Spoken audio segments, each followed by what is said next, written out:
लोगों ने समझा शायद ये एज प्लाट खरीदने वालों को मिलेगा, लेकिन असल एज रिवर ले गया। पाकिस्तान के अलावा शायद ही कहीं और आपको एयरपोर्ट के इतने करीब आबादी देखने को मिले। सोशल मीडिया देखें तो लगता है लाहौर में सिर्फ पार्क व्यू सोसाइटी ही रावी की ज़मीन हड़प कर रही थी। हम ऐसी कॉम्प्लेक्स की मारी हुई कौम हैं कि रेलवे लाइन के नज़दीक घर को बेइज्जती और एयरपोर्ट के नज़दीक घर को इज्जत या स्टेटस सिंबल समझते हैं। इनका फ़िज़ाई ज़्यादा लेने से ही पता चलता है। ये ऐसी तमाम सोसाइटीज़ कानून की धज्जियाँ उड़ा रही हैं। लेकिन कहते हैं दरिया का हावज़ा 5000 साल का होता है और ये अपना रास्ता कभी नहीं भूलता। अब ना वो खुद यहाँ मकान बनाने का सोचेंगे, ना इन्हें प्लाटों के मुनासिब रेट मिल सकेंगे। ये महंगा मंसूबा लाहौर को बचाने के लिए तैयार किया गया है या इन गैर कानूनी हाउसिंग सोसाइटीज़ को?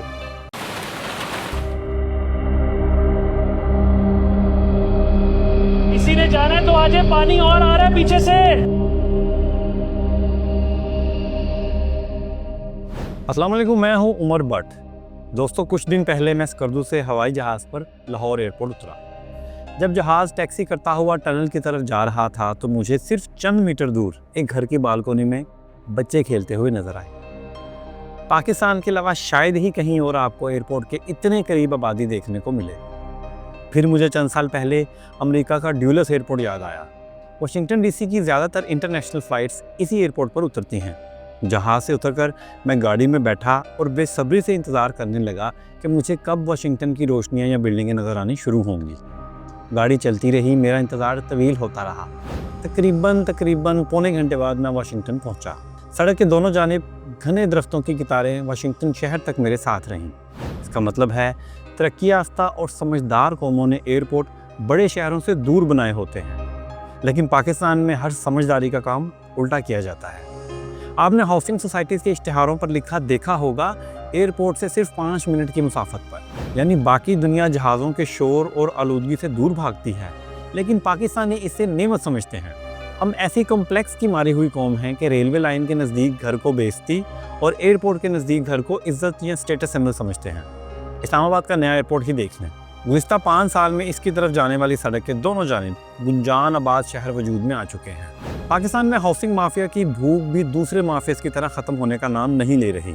कराची में समुंदर भर कर DHA के फेज़ बन रहे हैं तो लाहौर में दरिया रावी को हर तरफ से सोसाइटियाँ निगलती जा रही हैं।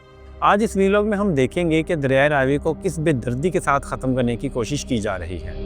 कौन कौन सी सोसाइटीज़ ने कहाँ से दरिया का गला घोंटने पर काम शुरू कर रखा है। शहरियों की ज़िंदगी भर की जमा पूंजी किस तरह हाउसिंग माफिया की लालच की भेंट चढ़ गई है।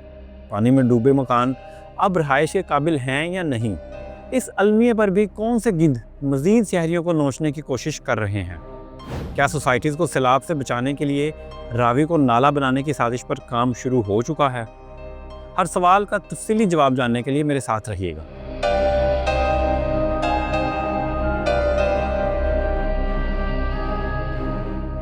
दोस्तों, बहरिया टाउन के मलक रियाज की कामयाबी ने पूरे मुल्क में एक नए माफिया को जन्म दिया। ये माफिया था लैंड और housing societies mafia. Housing societies Bahria Town से पहले भी होती थीं, लेकिन वो फिर भी किसी कानून और या कायदे के तहत काम करती थीं। मलक रियाज के नुस्खे ने लालच का एक नया जहान मुतारुफ करा दिया। जिसके पास पैसा था, इसने चंद दोस्तों को साथ मिलाकर हाउसिंग सोसाइटी बनाई, धड़ाधड़ फाइलें फ़रोख्त की और अरबों खरबों रुपए कमा लिए। मुल्क के छोटे बड़े शहरियों हत्ता के कस्बों में भी हाउसिंग सोसाइटीज़ की वबा फैल गई। इनमें से ज़्यादातर ने लोगों की जमा पूंजी तो हथिया ली, लेकिन इनको प्लाट ना दिए। नैब में ऐसे केसेस के अंबार लगे हैं। इस सारे तनाजुर में फैला दरिया रावी हाउसिंग माफिया से कैसे महफूज रह सकता था?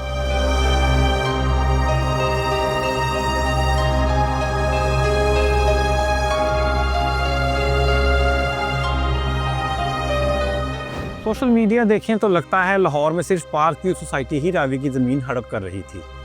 असल में रावी के दोनों जानिब कई सोसाइटियां काटी जा चुकी हैं और इनके हज़ारों प्लॉट्स फ़रोख्त भी हो चुके हैं। ऐसी सोसाइटियों में new metro city, kingdom valley और थीम पार्क के नाम नुमायां हैं।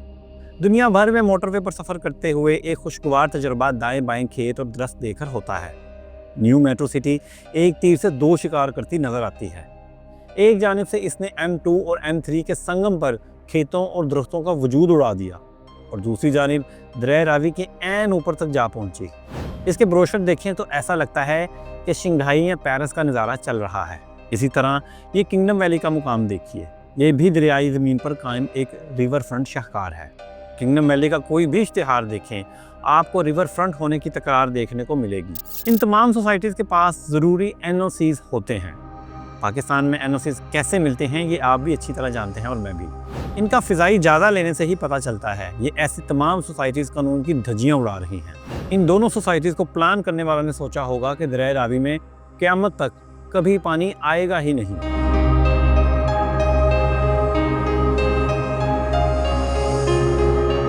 दोस्तों, पार्क व्यू सोसाइटी से भी हर रोज़ बर्बादी की नई दास्तान सामने आ रही है। पहले आपको बता दूं कि इसका असल नाम रिवर एज फेज़ 2 था। लोगों ने समझा शायद ये एज प्लाट खरीदने वालों को मिलेगा, लेकिन असल एज रिवर ले गया। अलीम खान साहब ने भी समझा कि नाम बदल लेंगे तो दरिया भूल जाएगा कि ये ज़मीन इसकी है। लेकिन कहते हैं दरिया का हाफजा 5000 साल का होता है और ये अपना रास्ता कभी नहीं भूलता। और फिर दरिया ने साबित किया कि इसे अपना रास्ता भी याद है और ज़मीन भी। पार्क व्यू के दरिया के ऐन ऊपर 3 ब्लॉक्स हैं। इनमें ओवरसीज, डायमंड और प्लैटिनम ब्लॉक्स शामिल हैं। ये तीनों मुकम्मल तौर पर पानी में डूब चुके हैं।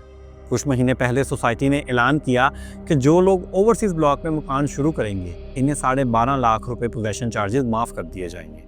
इस ऐलान के बाद कई मकानों पर काम शुरू हो गया। अभी ये मकान मुकम्मल भी ना हुए थे कि रावी ने इन्हें आ लिया।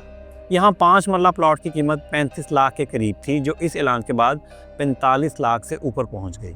यहाँ मुंतकिल होना तो दूर की बात, अब इन प्लाटों और ज़ेर तामीर मकानों का ख़रीदार तलाश करना भी मुश्किल काम होगा।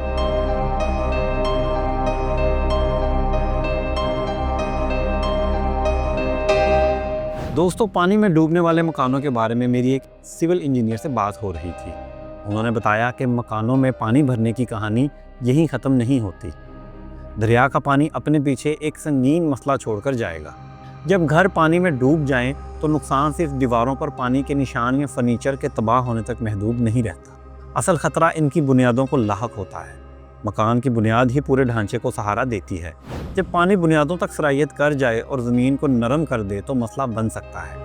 बुनियादें सिर्फ 2 इंच भी बैठ जाएं तो पूरे मकान में दरारें पड़ जाती हैं। ऐसे घर बज़ाहिर खड़े भी रहें, वक्त के साथ साथ इनकी दीवारें बैठने लगती हैं और वो रहने के काबिल नहीं रहते। पार्क व्यू के जो ब्लॉक्स डूबे, वहाँ ज़्यादातर घरों के इर्द गिर्द खाली प्लाट हैं। इस वजह से ये ज़्यादा ख़तरा है कि पानी इनकी बुनियादों में पहुँच गया होगा। इसलिए अगर आप दोबारा ऐसे घर में जा रहे हैं तो इससे पहले किसी माहिर से इसका मुआयना ज़रूर कराएं।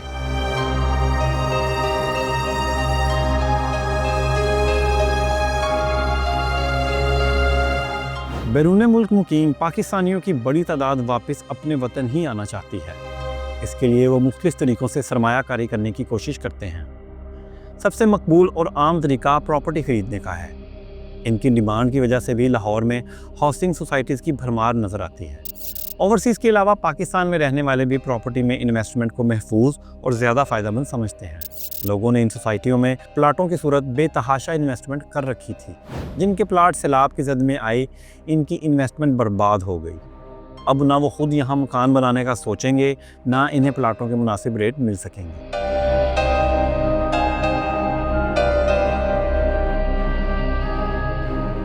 इनकी मेहनत से कमाई हलाल रोज़ी हाउसिंग माफिया की कभी ना बुझने वाली दौलत की प्यास ले डूबी। सन 2022 के सैलाब के दौरान मुतासरीन को लूटने की कई वारदातें सामने आई थीं। एक से ज़्यादा मकामात पर जराइम पेशा अफराद ने मुतासरीन को बेहोशी की दवा मिलाकर खाना खिलाया और लूट कर चलते बने। पाकिस्तान में एक तबका ऐसा है जो अलमिये से सुनहरी मौका तलाश कर लेता है। सैलाब के इस अलमिये पर प्रॉपर्टी माफिया के अंदर मौजूद ऐसा ही तबका सरगर्म हो चुका है। मेरी नज़र से इस्लामाबाद की पार्क व्यू सोसाइटी के एक प्रॉपर्टी डीलर की वीडियो गुजरी, जिसमें मौसूफ फरमा रहे थे कि हमारे पास इन्वेस्टमेंट करें जहां ना दरिया का डर है ना सैलाब का खतरा। यानी इनके नज़दीक लोगों की बर्बादी भी मार्केटिंग का एक सुनहरी मौका है।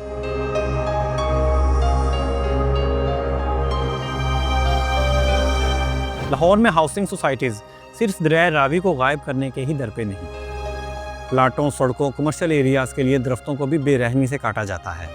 इससे मुकामी जानवरों और परिंदों की आबादी पर शदीद मनफी असर पड़ता है। इलाके का पूरा इकोसिस्टम तबाह हो जाता है। लाहौर जैसे बड़े शहर के लिए ये दरख्त ऑक्सीजन का सबसे बड़ा ज़रिया होते हैं, जिन्हें मौत के घाट उतार दिया जाता है। हर साल शहर में बढ़ती स्मोक का मुकाबला करने के लिए ज़्यादा से ज़्यादा दरख्त उगाने की ज़रूरत है, लेकिन ये लालची माफिया ज़्यादा से ज़्यादा दरख्त काटता चला जा रहा है। हर तरफ से तनकीद का निशाना बनने के बाद पंजाब हुकूमत को सैलाब से बचने का ख्याल आ गया। ब्यूरोक्रेसी ने 2 खरब 14 अरब रुपए की महंगी दीवार बनाने का मंसूबा पेश कर दिया है। इस मंसूबे में दरियाए रावी के दोनों जानिब 90 किलोमीटर लंबी दीवारें तामीर की जाएंगी। इन दीवारों की ऊंचाई 27 फुट होगी। इस मंसूबे के लिए पंजाब हुकूमत रूडा को 1 खरब 50 अरब रुपए कर्ज देगी। बाकी के 64 अरब रुपए रूडा अपनी जेब से खर्च करेगी। ये महंगा मंसूबा लाहौर को बचाने के लिए तैयार किया गया है या इन गैर कानूनी हाउसिंग सोसाइटीज़ को? क्या ये दीवार हाउसिंग सोसाइटीज़ के लिए गैर कानूनी कब्ज़ों को हमेशा हमेशा के लिए जायज़ बना देगी? इन अहम तरीन सवालों के तकलीफ़देह जवाब आप भी जानते हैं और मैं भी।